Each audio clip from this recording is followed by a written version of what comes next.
Hey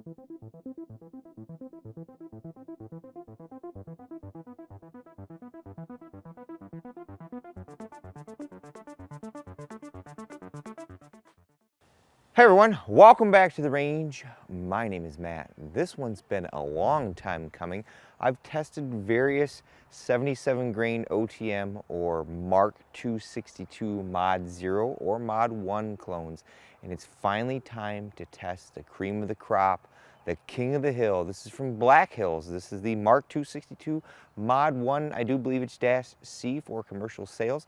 Let's throw him on the table and talk about what we're going to do today. In full transparency, I myself purchased this ammunition from Midway USA. It's been spotty stock for a long time, so I just happened to catch a stock notification and pick some up. Over here on my channel, we try to give you guys a lot of information, so if you're looking at buying something like this, you have a general idea of how it's going to perform. You know, everybody's barrels are different, and so are their guns. There could be slight variances in operating and or velocity, but generally, if we run into any issues in my small sample size, you can extrapolate that out to know that that's potentially something you should stay away from. We have barrel lengths from 7.5 inch all the way up to and including 22 inch. We have our Pro Paddle Digital DLX. It's about 70 to 75 degrees outside today, overcast. We're going to run these screens on the chronograph so we make sure we get these velocities. After we've done that, we're going to do a practical accuracy test at 100 and 200 yards, and then we'll send you on your merry way. Up first, we'll start with our shortest barrel length. This is our 7.5 inch pistol build, at least until that brace ruling is final, unless a court steps in, but I don't hold much faith. We've got the X2 Dev Group muzzle device and their charging handle on here, the Jackal. This is from Palmetto State Armory. They are a longtime supporter of the channel. They've always helped me out. Very nice little pistol build.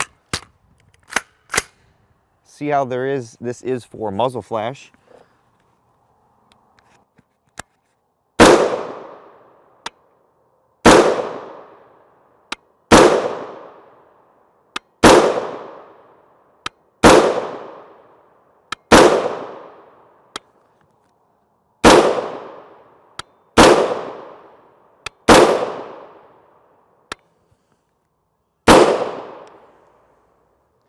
Didn't detect any muzzle flash coming off that particular load, so that's a very good thing. Now on to our 10.5 inch SBR, another Palmetto State Armory build. Got a Yankee Hill 3-port QD muzzle brake up front. Got a Rise armament trigger in here, Battle Arms safety selectors, Radion ambidextrous charging handle, and the Primary Arms 3X Cyclops. Very nice optic on here. The only thing is the eye relief is quite a bit less than the 1X. Got the Korean metal mags in here.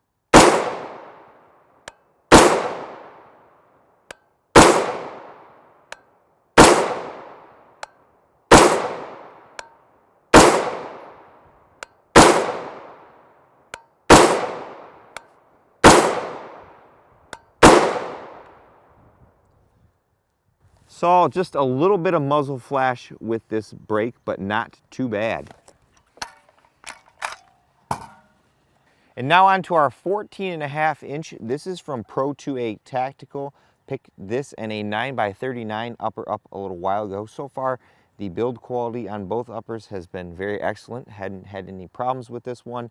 I did put an adjustable gas block on here because the barrel manufacturer actually drilled the gas port too large, so we were over gassed and we were throwing brass over there. So we put an adjustable gas block on it, and it's been fine ever since.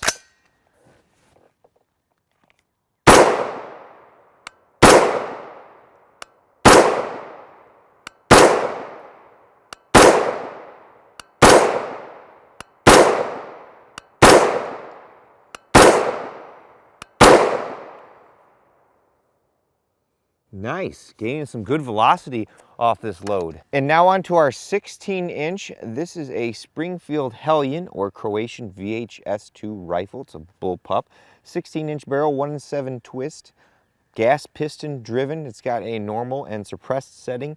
What's pretty cool about this is you can make it eject either out of the left and or right hand side, depending on which hand you shoot off of. We got a Primary Arms classic 1-6 second focal plane scope up front, up top. Got a Yankee Hill QD muzzle brake up front though. sure the chronograph's going.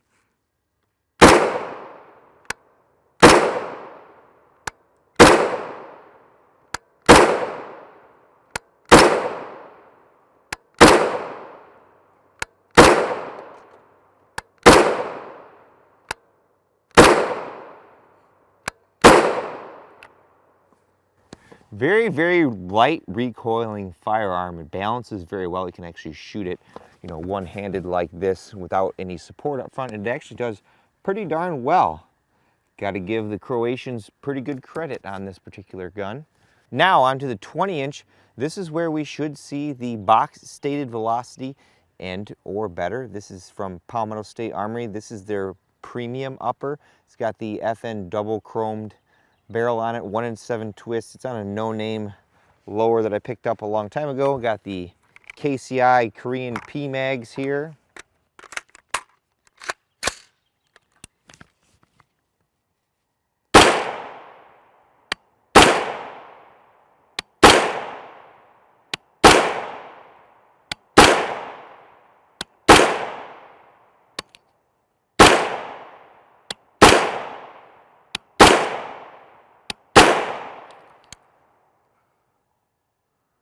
Looks like we were a little short on the velocity. We'll have to check the averages. I can't see them right now, but we're still gaining velocity off this load. And now on to our longest barrel length. This is our TC Compass. Has a 22-inch 1-in-9 twist barrel. Not optimal for a lot of heavier, longer pills than 5.56, but because of its 22-inch barrel length, it seems to do pretty darn good. We've got a primary arms 4-16 first focal plane scope up top. We have this in an Oryx chassis, so this is a very good rifle to shoot from when we need good groups.